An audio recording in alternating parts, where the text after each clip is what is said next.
Hello, everyone. Welcome to this episode of On the Bubble podcast. Today, we're with Ronskian. He's worked with Accelerate, was the team name Yeah, when you first started RLCS. How are you doing today? I am doing well. How are you? I'm doing pretty good.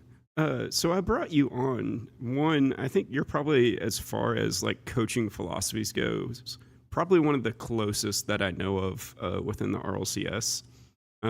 And I wanted to talk to you about one, kind of the state Rocket League is in today. Also, the different dynamic that Rocket League has, where traditional sports is more top down, where with Rocket League, it's a little more collaborative. Yeah, There's not that typical authority structure, I guess you'd say. And then that's a just nice kind way of, to put it. yeah.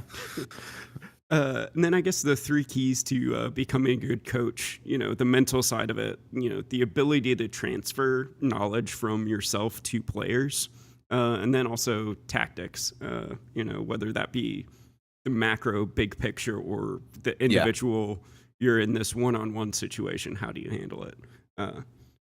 So I guess with this RLCS announcement, I guess we can start there since that's the hot topic right now. What do you think of it? Do you think it's good for the scene, bad for the scene? yeah. I think the general public opinion, it was negative. Mm-hmm. My personal opinion, it was negative. I've had a little bit of foresight and assumptions just like leading up into this announcement. Just like if you really like zoomed out and looked at the past kind of like end of season last year leading Mm-hmm. up until today, like I talk a lot about indicators, and there's been a lot of indicators going on that like both like really zooming out with the United States economy, global economy. But I mean, example, you mentioned Team Accelerate was like the first big organization I was a part of, like full time. Like this is actually my job. I've been a part of a handful of smaller organizations leading up to this.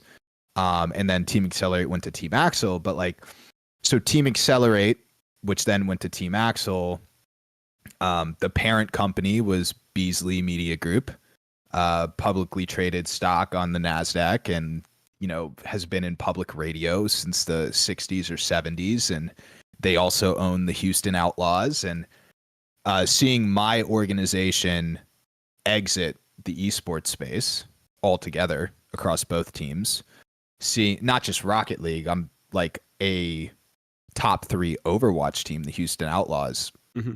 pivoting out of that, and then seeing V1 go away. Ghost Gaming was like another organization that left the scene. So like I'm seeing like all these indicators going on, and that's when assumptions come. So in terms of the announcement, I knew that this upcoming RLCS season was going to be very much lackluster. I knew it was going to be a decline in prize pool. That's like duh. Like you can't just go up forever in anything, even with Rocket League skill. Like you're gonna hit Yeah, dips. you got a ceiling. Yeah. Yeah, 100%. So like I knew it was gonna be a decline in prize pool. That's not like a big ticket item, like where if that was the only thing that happened, it wouldn't have been negative to me. But this whole off season was very off putting. Not just the off season, but the what it felt like to me was you just got fired from a company and here's like 3 months pay and good luck. And like they fire you last minute. Like that's what this off season felt like. There was not a lot of communication about it, and they tried to fill us with all these tournaments. But the cold hard truth for people like us who are coaching, I don't know many coaches out there who can be a part of a team that is not signed to an organization and make money from competing in tournaments. Like I don't know of any deals coaches have made with players where like hey players, I'm going to coach you 20, 30 hours a week.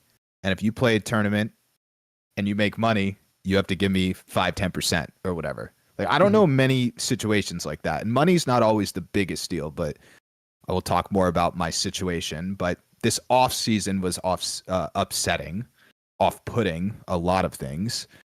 And in terms of the announcement, I mean, there's a lot to it. It depends on what you want to cover. Yeah. I think why don't we start from the macro, like the big. Yeah. So like we've talked about, the U.S. economic situation, the Yeah. world economic situation, how it's fairly volatile right now, like not just in esports, but in every industry. Yeah. So why don't we start from there and just like work our way down, so that way we can have this big picture on, oh, it's not maybe necessarily as negative as it could be. Yeah. And then 100%. I'll play devil's advocate for how this could be a good thing for the esport, and then we can just talk back and forth. 100%. 100%. I like that. And I'll also just preface before I go into this, because like the average person watching or consuming content like this, I mean, Rocket League Esports is my full-time job. I was fortunate enough to pivot out of a traditional job and pivot into this. So that's why this is an important part of the conversation for those trying to make a livable income through esports, etc. So zooming out, I guess like we'll just call it economics. And I don't want to get political, but like you could even look at the war in Ukraine. Like there was a lot of stuff leading up over this past 2 years. When I think of gaming, and I'm talking gaming, not esports. Yeah. Esports is like a subsection of gaming, and the smaller you go, the more volatile things get. So like gaming as an industry is still emerging. It's becoming more official in that Microsoft just acquired Activision Blizzard through a $69 billion this past year. That's crazy. Epic Games, obviously a giant as well. And when I think of gaming, though, I don't think it has fully developed. I think that there's a handful of people working at the highest levels of gaming, like on the developer side, that get it. But there's also a handful of people that still think of it like a hobby or a fad. Obviously, like I'm a little bit opinionated on it. Being involved in the industry, I'm pro gaming. So gaming is emerging. And with any emerging industry, just like based on historical facts, there's volatility. And there's something in the United States called, or really just in economics, called the business cycle. And, inflation's high. Been in the late phase of the business cycle, entering recessionary territories, etc. And typically emerging industries start to really suffer in that phase of the business cycle. And I don't want to bore people with economics, but gaming emerging, it's starting to get official. Esports is a subsection of that. And then we see all of these huge, big tech companies, Meta, Microsoft, Google, laying off thousands of employees. Like you're talking these companies with billions of dollars in revenue that are laying off the workforce. And they do that in preparation of rising inflation, rising wages, etc. They do that to combat that. So like these are all indicators I'm watching out for. And then coupling that, like zooming a little bit closer in with, my organization. There's Ghost Gaming.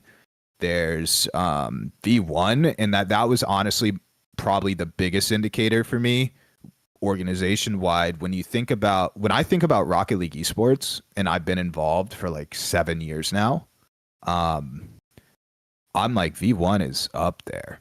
Like I don't know if you've been to LANs. Like they were doing LAN parties, they were doing meetups. They got a crazy team.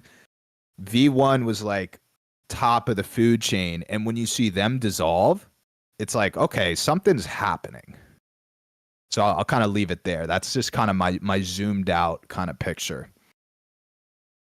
Yeah. So for me, like looking at it from that perspective as well, and like the decisions a lot of these orgs have made, like I think like the biggest meme for endorsements is when FaZe endorsed who was it, Snoop Dogg, for like some $1 million that he like showed up for once.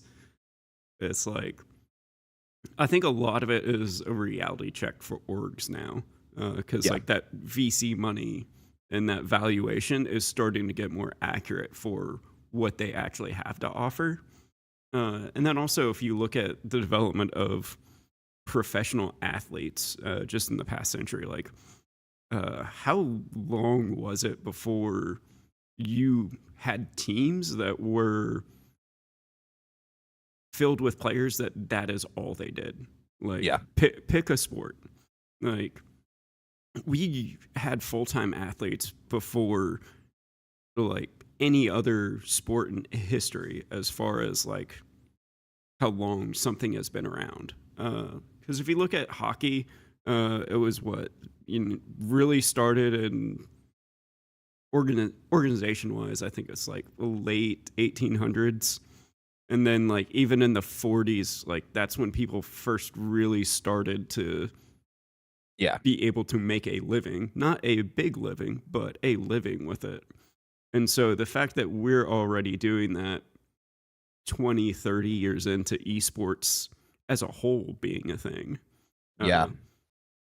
that's that should be pretty telling that maybe we put on the gas a little bit, 100%. That's it. That's very interesting. Yeah.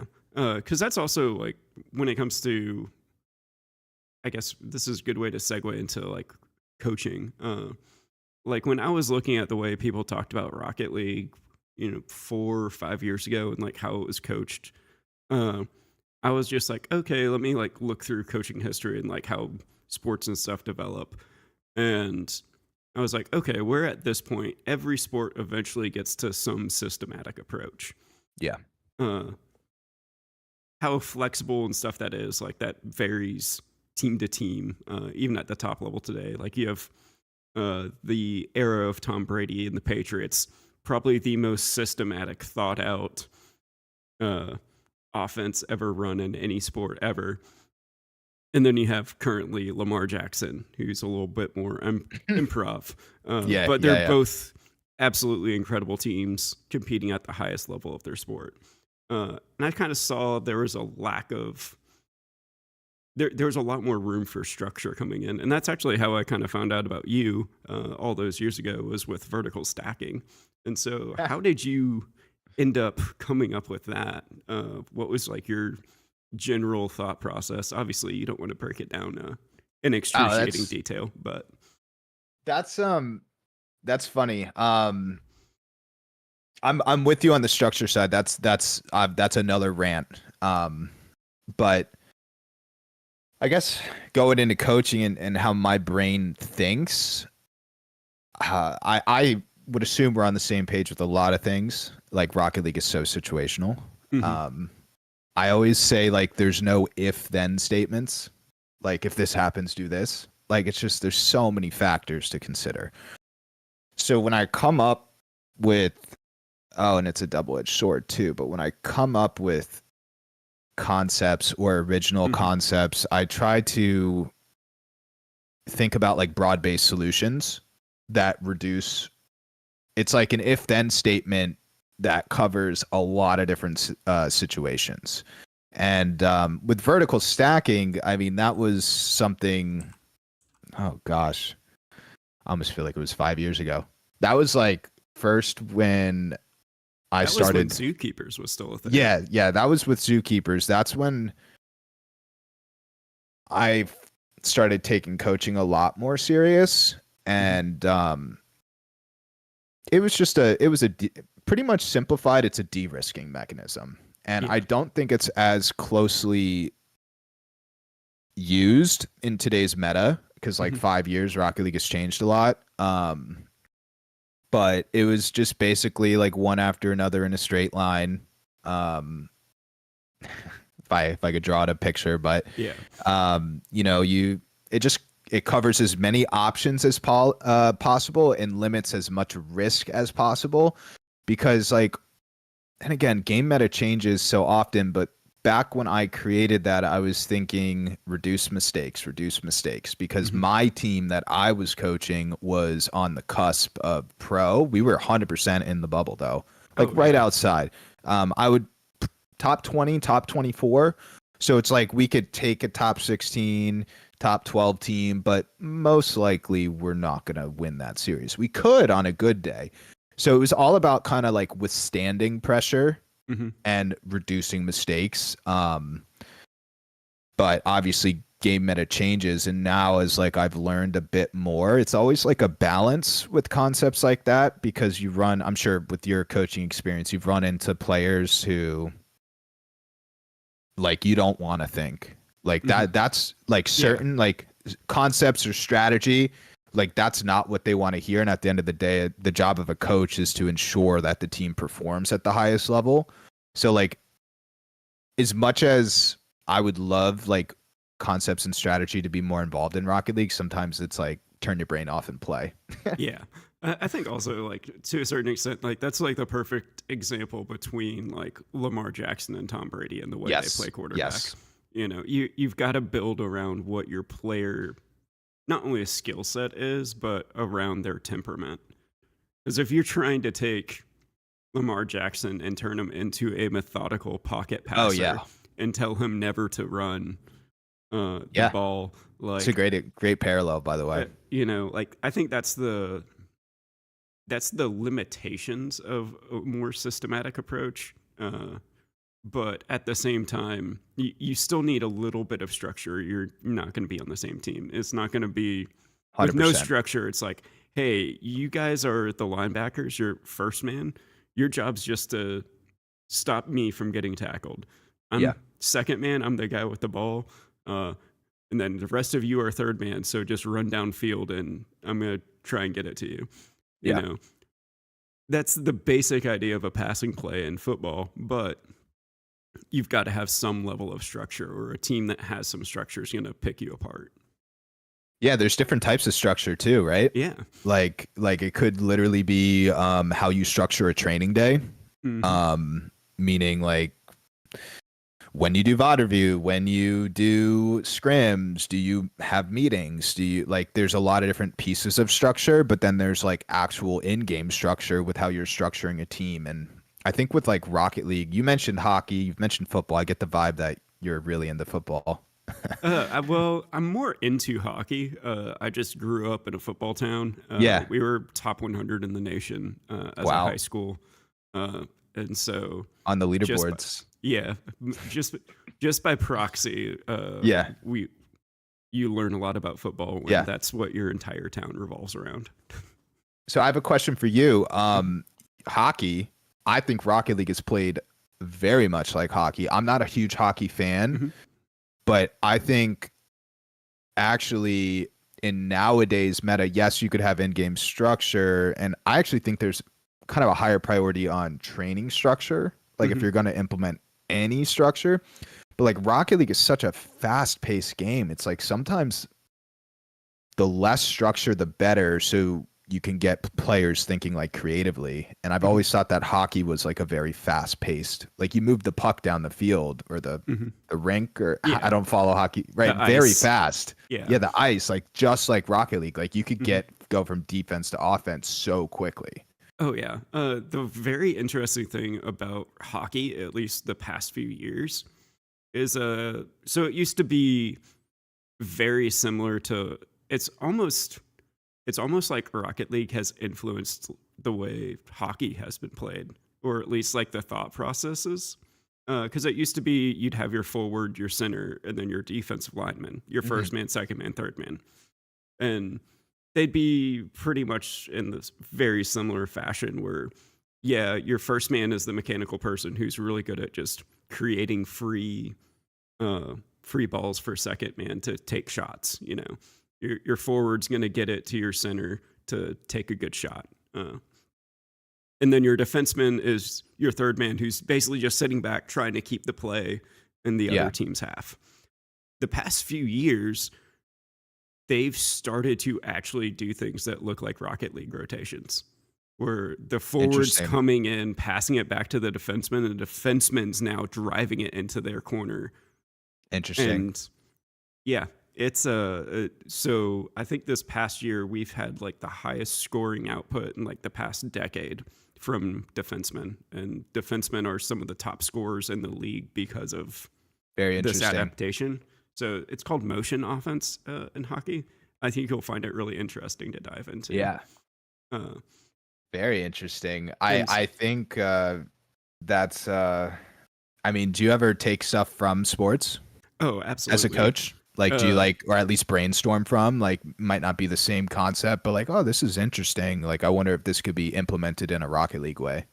Yeah. So let me back up just a tiny bit. Are you familiar with expected outcome and expected value calculations?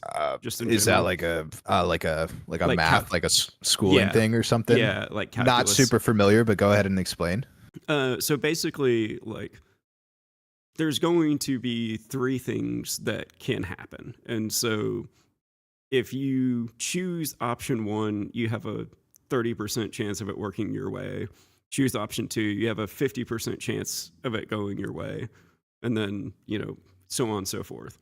And then what you're doing is you're taking, if this option works out the way you want versus the way you don't want, and then the percentage chance of that actually happening. And then you calculate it out to what's the most consistent decision or the best decision in that situation if you run that situation 100, 1,000 times. Yeah. That's the general idea of it. So when I was coming up with coaching, I did a bunch of statistical analysis to simplify as much as I could what outcomes were, and then run those, like, not necessarily expected value, but just expected outcomes, and build stuff off of that. And so now to tie that back into, this is how I really got into coaching, or really got my name out there, is I was coaching at a local college. So me and you are kind of switching places. You're going to the collegiate scene. I'm going to the pro scene this year. Yeah. So I had 2 champs and a GC1, and 2 of them were football players, like American football players. Yeah. And so I was like, okay, like, how can I create a structure that's, they can understand what their job is and get this out. And so I stole the term cover 2, because I was just like, okay, like, we're not mechanical, but they can all fast aerial. So let's just run a cover 2 type system where we have a 2 high shell. Your job's basically just go and force the ball, and then you two are just supposed to work together as like a 2 high shell and make sure it doesn't get past you. Question. I'm trying. I don't know. That's from football, right? Yeah. I don't. So is that kind of 2 people in the offensive half or the defensive half, So or like is it hard to split it up like that? I'm trying to picture it. So basically, think the way K-Court plays, where Vatira just goes and ball chases. Yeah. And then whoever is behind him kind of sits midfield-ish. And both of them are just waiting a little bit deeper than you would have a North American second man, but a little bit further up than you would have a North American third man. So that way, whichever side it goes to of Vatira from that interaction, they've got somebody that's attacking it. You know what that reminds me of? Because I come from a basketball background. It almost Are you familiar with box and one? Yeah. It's a box and one It kind of like Yeah, the tiers, similar like the concept. Yeah. Yeah. Very interesting. So when I started doing that and got them playing on weeklies, and we just went to weeklies, like, we were expecting to get our butts kicked. Like, we're 2 champs and a GC1. Like the $30-$50. Yeah, like tactical gotcha. bandits. I think Frost had a bunch of ones going Gotcha. on at the time. But we would do that because we were just like, we'd never get to scrim these teams. but we can go Yeah. get our butts kicked and we'll be out in 3 rounds and we'll be like, okay, like now we know what it's like to face a real-ish team. You know? 3 weeks into that, we took a game off a rank A team. Wow. Uh, I'll admit there was a little bit of luck involved, but I mean, So that rank A team, you said two champs and a grand champ? yeah. Gotcha. And so that's what kind of got me noticed at the start and got me into like the bubble scene. And then we started to get we consistently made top 64 across basically all the teams that I coached.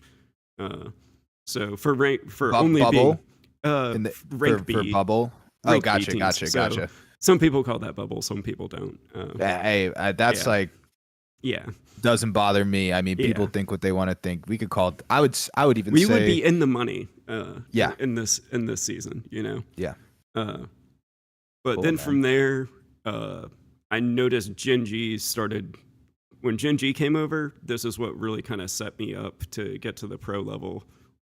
Is Gen G basically had a very close, similar structure to like what I was already coaching with Cover 2.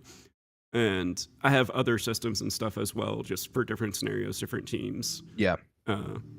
different win conditions, etc. And I was just like, you know what? Like they're starting to do this. They're still making mistakes with it, but I'm just going to go ahead and make a video about it. And then M-Dog retweeted it basically, and me and him had a conversation. And for those of you who don't know who M-Dog is, he was on Flipside Tactics when they won. What was it, Gotcha. season 2? Okay, I'm gonna be a total noob and ask a question. So is M-Dog a coach or a player? He was coach. He's the guy. Like, Coach. He's also a data nerd like us. If you've seen all Well, those he's the guy who makes the playstyle graphs that go on. Yeah. I know what you're talking about. Gotcha. So I have a couple follow-up questions based on what you said. Statistics. Do you like? You don't need to. Obviously, we don't need to go into like specifics or anything. But like when it comes to statistics, like let's just say ball chasing stats, you know, stuff that they provide. Do you actively use that when coming up with ideas? Like, is it a close None. connection to like? Nothing ball chasing uses has any value whatsoever. Like, Interesting. I'm not. Well, that's I don't personally either. That's but I a was little just bit of curious. exaggeration, but there are things that can be indicators, but the data in and of itself can be very misleading.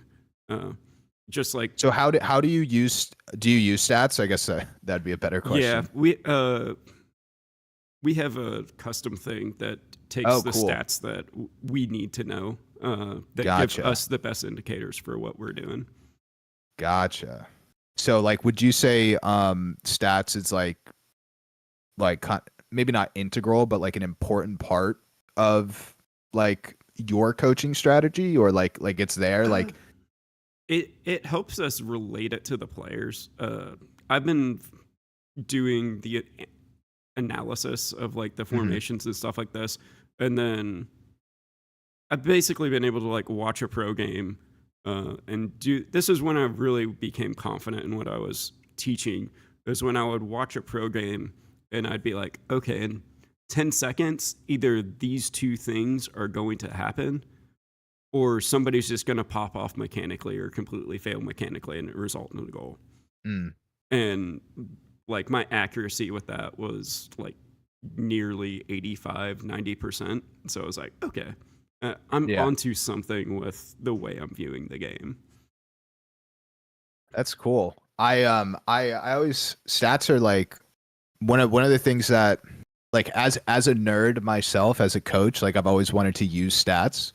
But like there's just this always thing where like if you just have an incredibly mechanical player, like you know, like, or if someone makes a mistake, and it's like sometimes stats, like you mentioned ball chasing stats are, I forget what the word you use, but like it's like sometimes stats don't accurately reflect what's happening in a game. So that's cool that you use your own stats or have a system or a program or whatever. Yeah, it's kind of like score, like in game. Like we jokingly say, "Oh, you have 26 points." It's just like, well, yes, I maybe have not touched the ball, but I've been in position so well that Yeah. you've not Yeah. wanted to bring the ball near me. Yeah. And it's like, 100%. and it's kept it in your half by me just sitting here most of the time.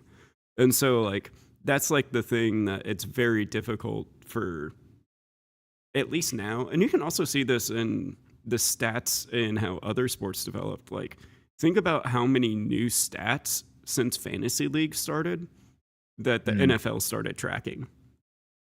Like, it's just like, Yeah. oh, this receiver has so many yards. And it's like, well, how much of that is on the quarterback and how much of that is on them? And Yeah. so it's like, well, how many yards are after the catch? Yeah. Okay. I know Well, what how you're many talking time about. is it air time? Like, and like how Yeah. open were they? Like, and so like they started subdividing stats so that way it's not Yeah. as Like tackles misleading. for loss. Yeah. Like it's like, Yeah. okay, cool. Like you've tackled them, but like, but where? That's always a weird one. Sometimes you have these huge piles of people Mhm. like who are, is it whoever touches them first or Yeah. And that's the thing. Like Rocket League just isn't at a place yet where yeah.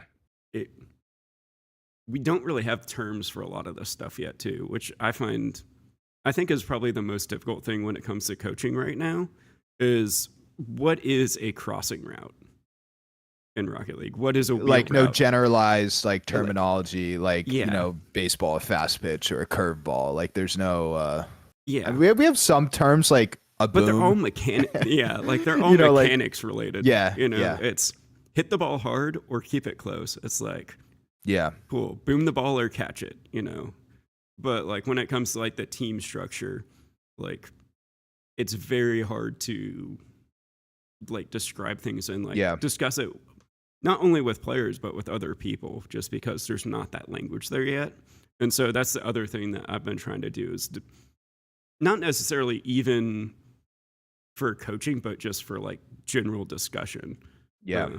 Because it's very easy to just go, oh, well, second man messed up here. It's like, well, was it second man's responsibility? What idea were they going for here? Maybe that's on third for overcommitting. Maybe it's on this player for making a good play to put that second man out of position. And Yeah. so, like, if we're going to have eventually like an NFL red zone type discussion, like, we've got to get away from the generalized, oh, first man did a great job here and second man found space. It's like, Yeah. that's great, but you just missed how that play actually developed and got to the point where there was a scoreable opportunity. That's a hard statement right there, or like your whole discussion right there. Like what Yeah. enters my mind is like, okay, who is gonna like normalize or like create these terms, and like obviously like over time things kind of work itself out. Like you look at traditional sports, you're looking at decades of. Oh, yeah. I mean, even golf's been around like super long time. So like it takes time to like normalize those things, but then it's like with esports being so ever changing, will Rocket League even be alive by the Yeah. time things get normalized? Yeah. So That's been kind of my mission is just like make it really easy for people to like discuss things and stuff like that. yeah. I mean, that's something it's like probably every coach has its own lingo in a Mhm. way, Yeah. certain things. I've definitely like, I kind of have a passion project in the same way where what I also do outside of, like RLCS is always number one focus for me. It's not in the short term. When I think short term, I think 1 to 2 years. It's still long term, but like bigger picture esports is like, I want to be in esports for the rest of my life. The question is, how do we do that? But so what I also do, like, I'm really passionate about collegiate, but I do live stream coaching every week. I've been doing that for over 3 years. And I've also been working with players in a private setting for over 3 years. And one of my just trying to lay out the land with this, one of my passion projects, like I've always been a note taker. That's how, it's how my brain further develops ideas. Like I'll take notes during live scrims, during competition. It helps me, you got a minute between matches. You don't want to tell a story. It just helps me better communicate things quickly. And I've logged all my notes for the past, 5 years of coaching professionally. And I've like learned to generalize some terms, but that's a personal thing for me. It's like not normalized across the entire community. And I don't know. I think I'm on the same page with you where I would love to. When I think of normalizing terms, I think more we're professionalizing the industry, and I want that. Like that's what I want. Just more everything. I want more money throwing through the space, like to orgs, because if orgs are benefiting, then talent, like coaches, players are benefiting. I want more broadcasts, more lands. I want more everything. So I've definitely sounded like, I know you've been in some of my streams. I've sounded like for the investing world, a bear. Like I've been very bearish on esports, but I think I'm just like so. Like rightfully so. Sometimes like I'm like a negative Nelly for sure. And you're 30 years old. I actually want to like I'm curious to like what you do. Like for me, I'm 28. I just turned 28. Like want to make esports a full-time career option. I'm trying not having to pick up a part-time job, right? Like that's just the cold hard truth. Do you think artists might be working at Starbucks while they're making music until they make it big? It's like the same thing. And I'm curious, like, are you full-time with Rocket League right now? In whatever way that is, or I would say like 80%. Like it's enough that I've been an audio engineer for a decade now. So I mean, get paid to drink beer and listen to good music on the weekends. So like that's my second job, Yeah. But I mean, I've done construction and stuff like that. Gotcha. I've done the gambit. Yeah. So I'm glad to be out of it. That's for sure. I see you have Metafy too, right? Mm-hmm. So probably between content, coaching, and then audio engineer, you're living the dream, right? This is the dream. And that's what hurts me. Like that's what I mean, this is just the nature of life. But I'm with this whole new season, which I've had pretty good foresight on, where we've pretty much just like constricted everything, like in every possible way. And I think it's short term. Like I cannot imagine us, like you think about I mentioned big tech laying off employees. I can't imagine like this is Epic Games in the Rocket League ecosystem laying off employees, like actually laying off, but also like they're just preparing for tough times, which I feel like they should have been preparing like 2 years ago, not now. But I feel like it's only up from here. Like I really can't imagine a more shocking change to the ecosystem. What do you think? Yeah, so this is something I would say coming into the space probably 2.5, 3 years ago. If we had, are you familiar with Super Smash Brothers Melee? I'm familiar with the game, but very novice approach to it. So you'd have to explain. So not necessarily the gameplay itself, but just like the esports scene in general. If there has ever been an esport that the developer has tried to stop and is still around, it is Melee. Like they have said. So you mean like the developers not working with the esports? Not only not working, but actively shutting down events and stuff like that. Oh wow. Yeah, like there's a rap song by a guy named Chillin' Dude who is a pro player in Melee, and it's called Cease and Desist. If you ever want to hear one of the best diss raps ever written, it's great. But you song right now. Yeah. I'm joking. But no, like we're all complaining that the prize pool is only 4.7 million. 4.3, 4.7, something like that. First, by the way, just fun fact, first RLCS event was 50,000, 55,000. Here's the thing. The first RLCS event is more developer support than Super Smash Brothers Melee Yeah, had for their esports scene until 3 years ago. very interesting. So this is my take on it. If we had the work ethic of the Melee community to make Rocket League a tier 1 esport, we wouldn't need Epic or Psyonix. True. Like the community's in charge, you mean? Like Yeah, like that's what happened with Melee. Like they just kind of said, yeah. screw you, developer, we're gonna do our thing. Well, yeah, like Nintendo didn't even mess with them for like the first 10 years. They didn't know it was a thing, really. And then Interesting. all of a sudden you have these people that are making a living playing this game. And it's like, oh, how are they doing that? And that's with zero developer support 10 years ago. Orgs weren't involved. Granted, it's one player, it's an FCG, but you still had, your top 5. You had the different eras of Melee. Gotcha. So like there are people making a living and stuff like that doing it. If we had that mentality that we, the players, the coaches, we had to build this esport. We had to make this thing possible. And then we got developer support with that.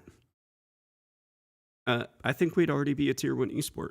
But for the most part, we've just been like, hey, Psyonix, give us prize pool, give us major spots, give us this bigger thing. It's like, well, what are we doing to make it justifiable? Yeah. I have a question for you. So like, would that mean like, let's give, for example, Rizzo hosted those events, right? Mm-hmm. Like, he did that is with that the an backing. He did that with the backing, right? Yeah. I do not have the information available right now. I'm not sure if you're aware of this, and I could be totally incorrect. So roast me in the comments if I'm incorrect. But I'm fairly certain that like Rocket League literally, as a tournament organizer or a group, like you cannot organize events more than X amount of money. So like Rocket League literally gatekeeps that. Like it happened like 2 years ago, I think. Like there was like if an event is over a certain amount of money, it needs to be approved by Psyonix.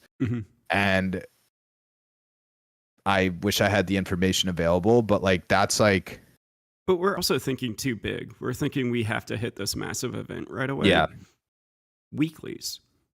If people showed up to weeklies and people did enough to where their name mattered, that they were in that weekly, more people would watch. You would have that natural growth. Yeah. And then it's like, hey, Psyonix, we accidentally hit this cap. Can you approve it? It's like, is Psyonix or Epic going to be like, nah, you guys are bringing too many eyes to the game for free for us. You have to stop.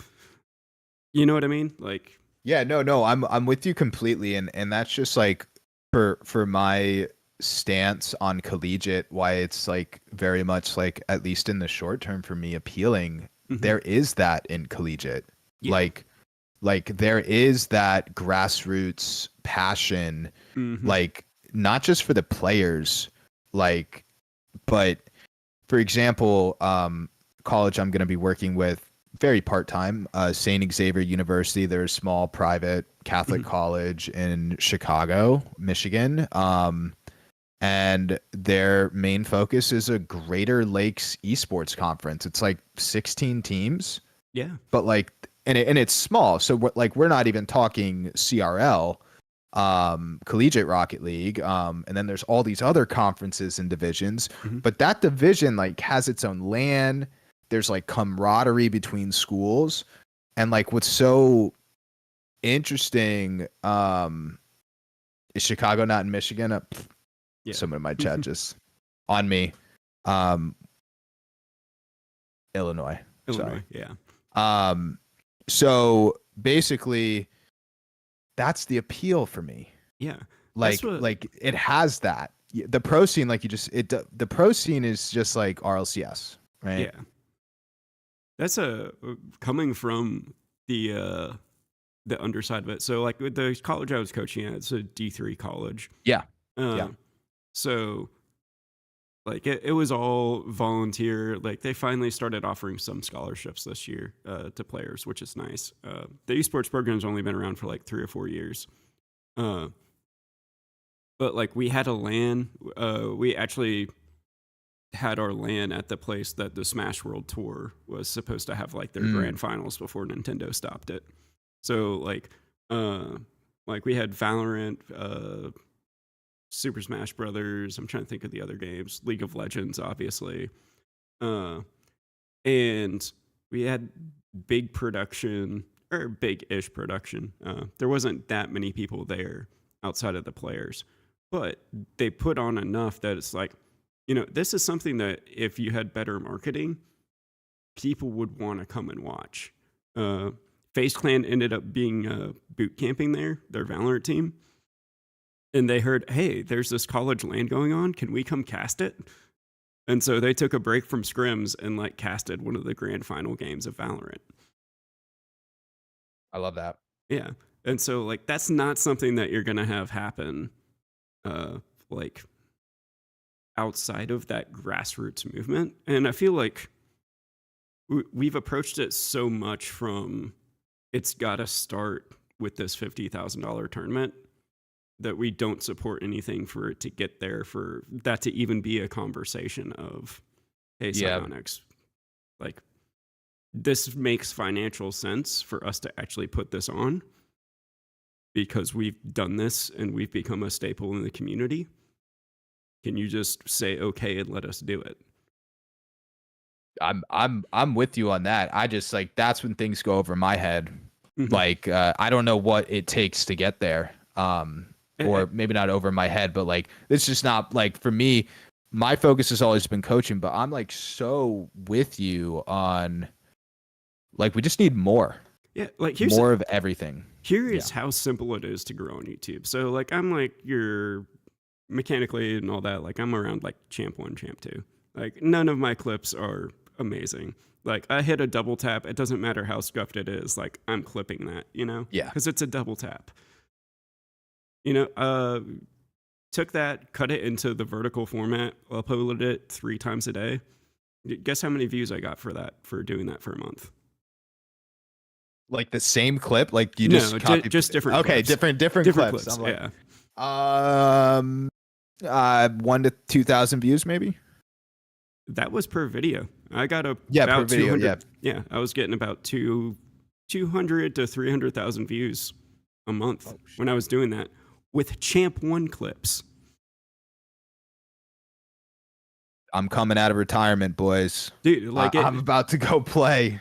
Like I hear you. Yeah, like it's you have to hit F9 on your keyboard or whatever hot button key it is for whatever clipping software you're using. And then maybe pay somebody, $50 to batch them up and upload them for you. And then maybe another $100 if you didn't want to schedule them out and do all that yourself. Yeah, anybody that's anybody that's making any money in Rocket League, like that's what, two weeklies that you've played in, maybe 3. Yeah. And now you've got enough for your team to put out some content that people are now go, oh, these guys are good. And then you go, this was hit in this tournament. And then it's like, okay, now you're starting to build a following. It takes 4 minutes a day, if that, but we, for some reason, aren't putting in that effort as a community. I also on the player level, that's something I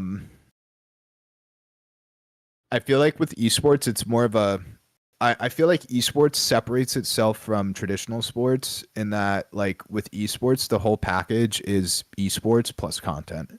Like they like weave together. Yeah. Like if you're, you think about Squishy Muffin. But also like, and this is where like players, I think it's the immaturity of the industry. Players are young. But like there's this lack of guidance, which all just comes down to lack of structure, where players just don't see the value in it. And like, I'll just talk strategically with contracts. Like Squishy Muffins negotiates probably the biggest contracts in the world because he's not only and I'm just using Squishy as an example, but he's not only the best, like a really talented Rocket League player. Like I think we could confidently say like top 16, maybe top 20, I don't know. But like he also has hundreds of thousands of subs. Yeah. So like posting content is not just good for individual growth, but it's negotiating value when it comes to, trying to get an esports contract or whatever. Yeah. But, and then yeah, go ahead. Yeah. And the thing is like, that's why content creator tourneys are the ones that get all the money. Yeah. True. It's True. Like, they're wondering why, why is there nothing for the bubble scene? It's just like, well, what is the bubble scene doing to make themselves valuable? Yeah. I don't know what needs to change. That always, it's like the lingering question for like so many of these problems is like, hey, what needs to be done? We just need Melee's work ethic. Like we just need community leaders to be like, hey, look, we've got to do our part if we want this to be a tier 1 esport. Yeah. Well, like when I think of that, like, well, I'll just take it on the esports side of things. Like when I think of community leaders, like yes, community leaders, meaning like whoever heads some tournament or some content collective or like maybe Pulse as an org, like more of a, I don't know. Like I get you on community leaders, but what I also see, I don't mean it in the positional space. Like I mean it like there's several Discords where pros hang out who there's a leader in that de facto in some sort of way. And that leadership of that friend group, that community, like they're the ones that have got to step up and be like, hey, we've got 30 people in here. Like, maybe we should stop messing around. Rocket League does not have that 100%. Oh, well, I mean, like places like Fortnite, you just said, the work ethic, stuff like this. Yeah. So like we just need people like that, and that's not calling them out specifically. Just like as an example, like that's a Discord where there's a community there of influential people who are in the proper position to do this. There needs to be some encouragement to not only further your own career but grow the space. Yeah. Because if let's say like every player is getting paid 1% for whatever reason, like for whatever reason the esport is making this amount, every player gets 1%. Instead of arguing, I should get 2% and you two should get 0.5%, why don't we all work together to just double the amount of money so we all get it? And then, there's still going to be some percentage. There's still going to be some percentage of, this player is more valuable and stuff like this. But if we're all making it better, then, well, we all maybe don't get the same big piece of the pie or smaller piece of the pie. Because the pie is in and of itself bigger, we're all getting a bigger piece. I'm with you. That's a mentality that Rocket League players do not have, or based on the handful of just who I've interacted with online. Everything seems to be, you said one word, but people are just looking for their own personal gain. Yeah. That seems to be, no one's thinking big picture like this. Mm-hmm. No one. There was like, I feel like 2 years ago, there was like a Twitter grind group.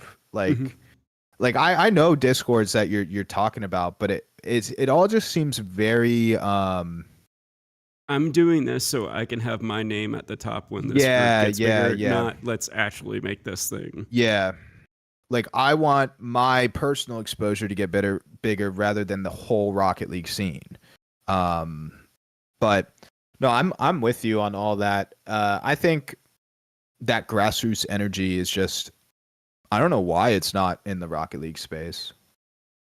I'm not sure why. Yeah, I just don't think it necessarily had a chance to develop. I think if RLCS came out a year, maybe 2 years later, that grassroots may have started, Mm, and then it would have been a collaborative effort. But there's no way to know if that's true or not. But yeah. like,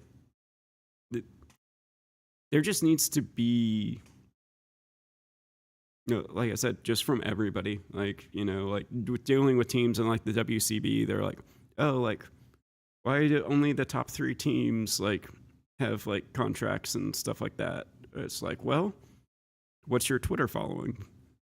What do you have to offer the org? A top 4 placement in a tournament once a month with 300 viewers if you make grand finals. True. And it's like, there needs to be some level of education to get the players realizing like how important this is. If you look at Hungrybox, who's kind of one of the bigger names in the Melee scene, like he's gotten big enough now that like I think it was Coinbase like sponsors his weekly tournaments. Oh, wow. And he just sits there and casts them, I think, once a week. So, like, who do we have in the community that's growing a tournament and something? Yeah. And actually growing it, not just putting it on.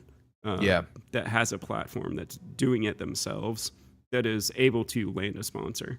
So, That's true. So I live by Yeah, a what's train, up? so it's about Oh, to yeah, I pass hear by that. if you hear it. yeah, I hear that. I hear that. That's the hype train that you guys should be dropping in Ronski's Yeah. chat right now. Yeah. Yeah. So no, we're on the same page with a lot of that stuff. I mean, my consolidation, things aren't as bad as it seems. We're about to kick off another RLCS season, which is should be good. I to kind of retract on that, I'm curious, what are your thoughts on kind of like less lands? I think there's actually going to be more lands this year than ever before. Why do you Just say not that? RLCS lands. Oh, okay.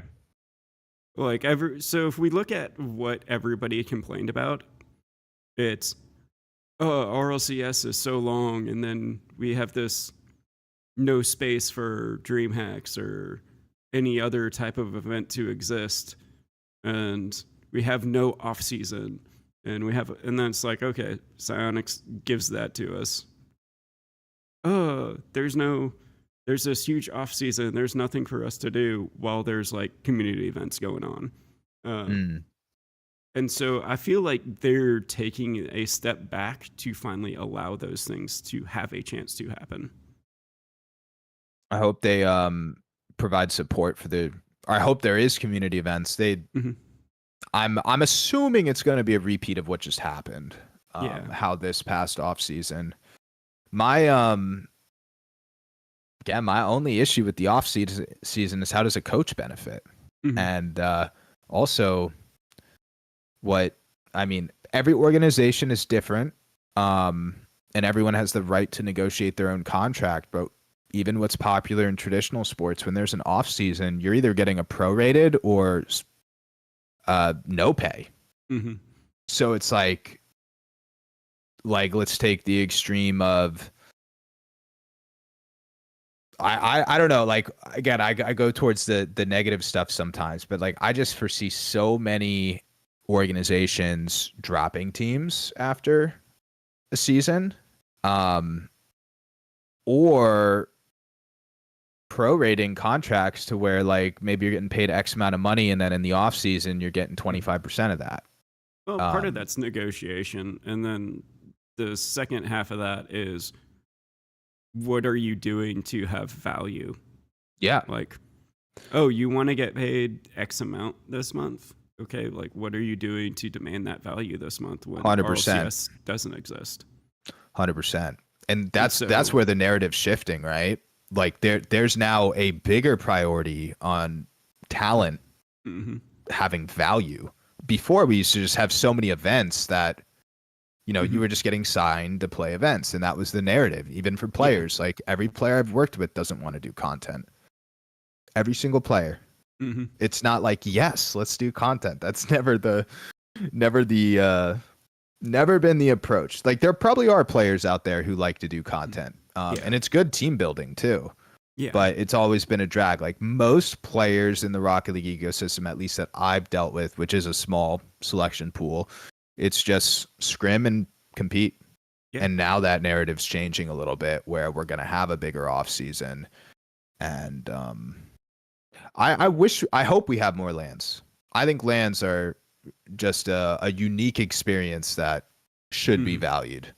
Like being able to play something virtually and then meet up in person. Yeah. On stage, etc. Well, I think that's where, like, you mentioned like your the school you're working with, like they're trying to set up their own small little thing, like SCAC, the what is it?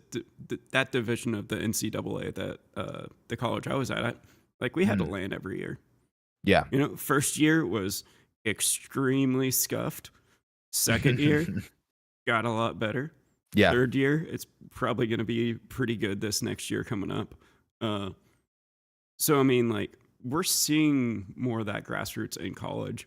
It's just now we need to create that grassroots, like, regionally. Like, I think that's why, like, France has so many good teams is they have, like, their regional tournaments. You have that mentorship from, like, the pros down to the bubble, I guess you'd say there. And they've got like a couple local things. And I think that's like why they've accelerated past everybody for the most part. Yeah, France is doing does it right. Yeah. 100%. 100%. I mean, Japan does it good too. Like APAC as a region. Oh, yeah. I have a question for you. I always get this. This topic. What are your general views on league play? I think it has its place. I don't necessarily think league play in and of itself is a bad idea. It's just the way it's implemented can be. Because league play is one step away from a franchising without actually franchising. Yes. And so if you have teams qualify into that league, well, now if that league is valuable enough and has enough viewership, then now orgs are going to want to buy a spot in that, and then you effectively have de facto franchising without actually having franchising. So, but as a coach, I love it because I love game planning. Having 1 week to go, oh, I'm going up against only Gen G this week. Cool. Let me go pull up every replay and pick apart every habit that Jack has. Yeah. And every habit that First Killer has, and be like, okay, let me game plan this and be like, okay, well, I know Lucian's gonna know this, and so that's where it really gets into the coaching and the chess match of coaching, and so I think it makes the coaching spot more valuable. And that's also just more fun than here's our general idea of how we want to play, and like good luck with it to a certain extent in tournaments. Just because you can't necessarily, I think it would change the meta. Honestly, I think absolutely. It's a meta changing thing, like because there's never been that much planning in Rocket League, and I think that we would see some interesting things arise. And I hear you. I think the competitive integrity would be better with league play. Yeah. Like you said with the planning, like that's something that we just don't have, which is fine. But I get that question a lot. And I think as a coach, I would like it. I think as a fan, I would like it because like, I feel like it kind of boosts camaraderie for like rivalries. Yeah. We love when these teams play. Yeah. Like it has more room for storylines. And then also like there's more space for like player interviews and stuff like that. It's not, hey, that was a really nice double tap, Vatira. Do you have anything to say to the crowd? yeah, thanks for supporting me. You guys Yeah. are awesome. Cool. Walks off stage. Like, I mean, Yeah. that's every Rocket League interview ever, basically, you know? So, like, having that desk matchup also as well, being like, all right, well, this goes back to normalizing terms for coaching. Yeah. Now you have a whole ESPN segment of, all right, Hmm. well, today we've got uh, this team, they're running the turtle defense, and this they run a cover two offense. And so, how Just do you think leaking the they're going to match strats. up against, uh, this stacked offense Yeah. with a Yeah. like like it's now you have an actual intelligent conversation that's not oh Shoutcasting or first man so good, oh they found this space here, they were so good to realize like there was hmm open space here. It's like yes, finding that open space is important and that's like the nail in the coffin, but the conditioning to make the opponent give you that space never gets talked about. The hmm boost steal, like the what seems like an overcommit here to set up a play here, like there's so much more depth to this that could be talked about, uh, even if it is all of them off of game sense, and hmm it isn't necessarily thought out and planned.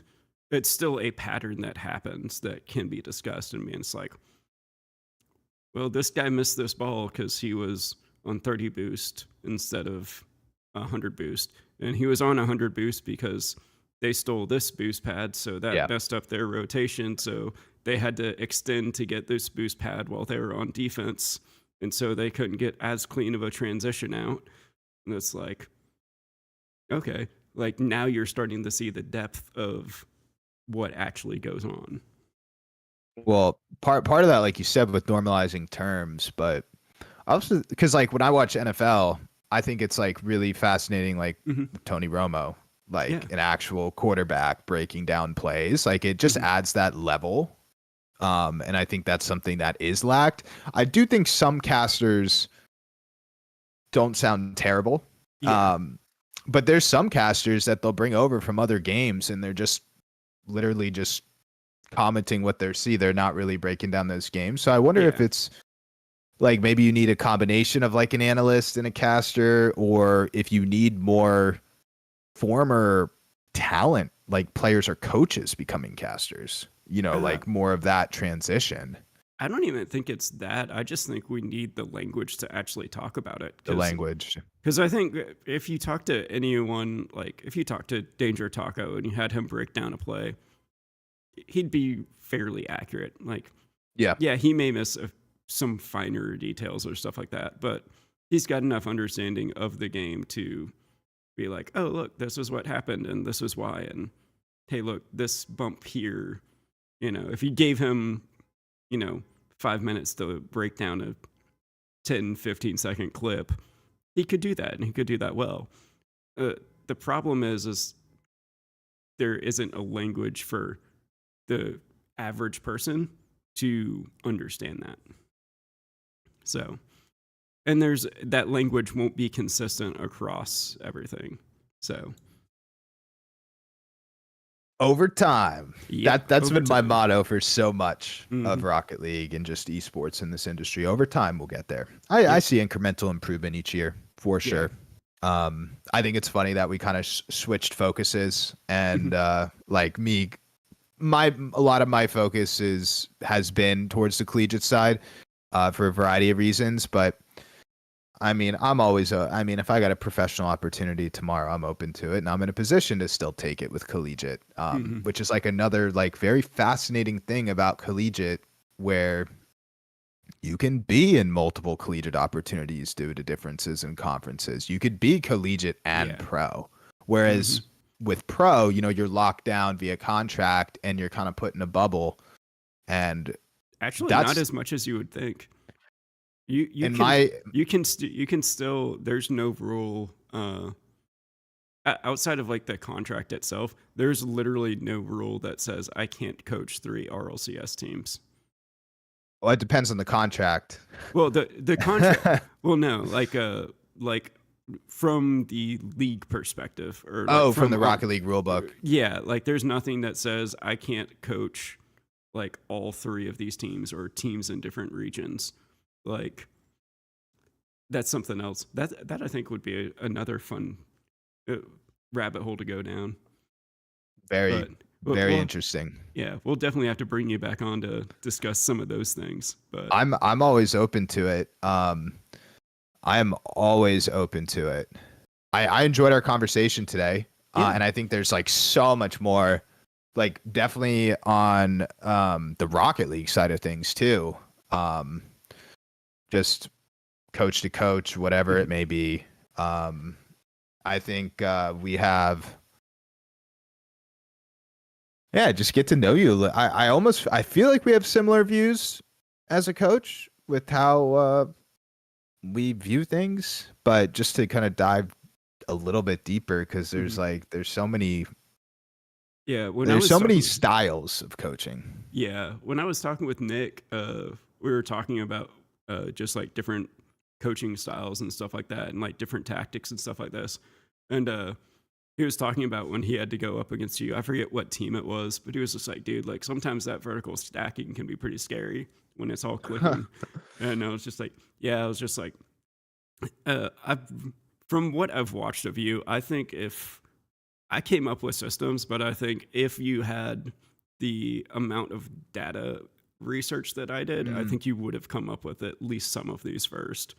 Because it's 100%. a very similar thought process. I just think I spent thousands of hours gathering data points. That's crazy. Yeah.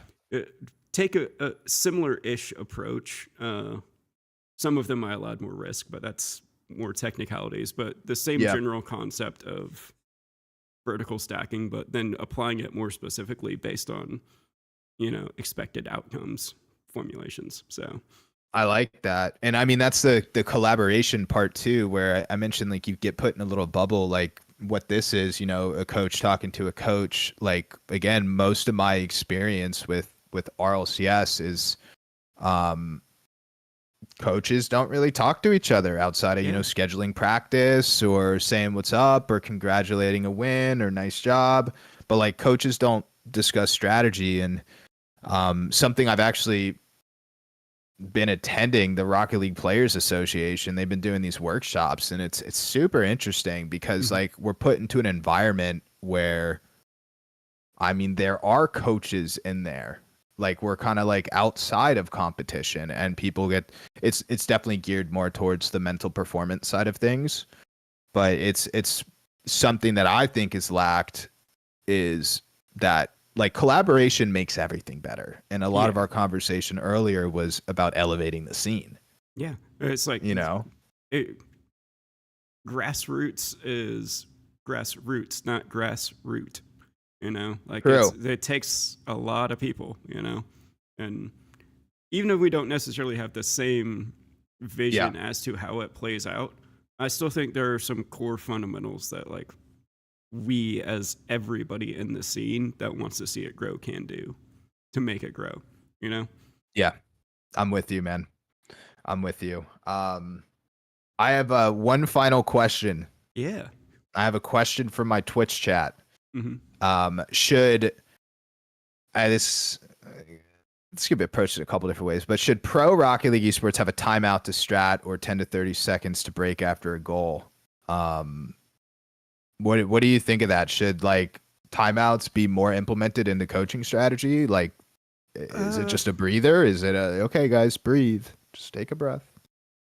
The thing is like every goal has a replay with a caster talking over it, so we already get that time to reset.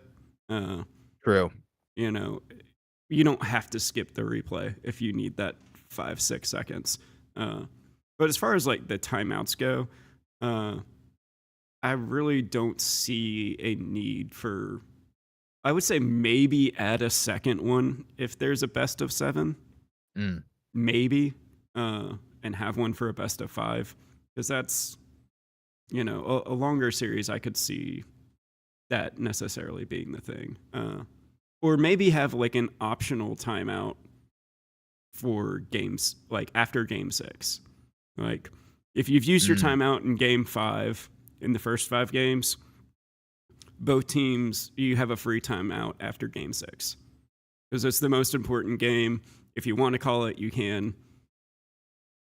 But yeah, I think maybe that. But Yeah, overall, all your prep work is done beforehand. You're not coming true. up with something on the spot. Like, if Yeah, anything, it's like, hey, remember how we said like this person likes yeah, to fake musty to do a 50? Cool. They keep doing it. Stop falling for it. Go. yeah, You know. yeah. I think there's bigger importance on the breathing aspect of it, Yeah. like more of a mental reset rather than a strategic change. Yeah. Unless like sometimes like maybe like if you're coaching, it's like, okay, we went in with the plan, you guys aren't doing it. Cut Yeah. the SHID. Let's do it. Come on Yeah. now. Yeah. Cut it out. Or, hey, they figured this out, so let's do this other Yeah. play that we have. Yeah. You know, like, Well, I like what you said about prep work. And that's like kind of leading back into that league play thing. It's just something that yeah. and it's all structure stuff. Like I think the more structure we get, the Yeah. better. Yeah. So Well, yeah. Thanks for coming on. It's been a thank fun you. time. I think we had a lot of great conversations. Yes. I'd love to come on again. I don't. I mean, maybe we'll have another announcement to talk about. Yeah. I think Hopefully. this upcoming, and we didn't even touch on RLCS minimum age. Like Oh, yeah. there's a lot more to discuss, for sure. But I really appreciate it, man, and thank you for having me on. Yeah. Everybody go check him out. His links are in the description, all his socials. I think he'll be wrapping up stream here for himself here in a bit. So definitely go and stop by. Thank you.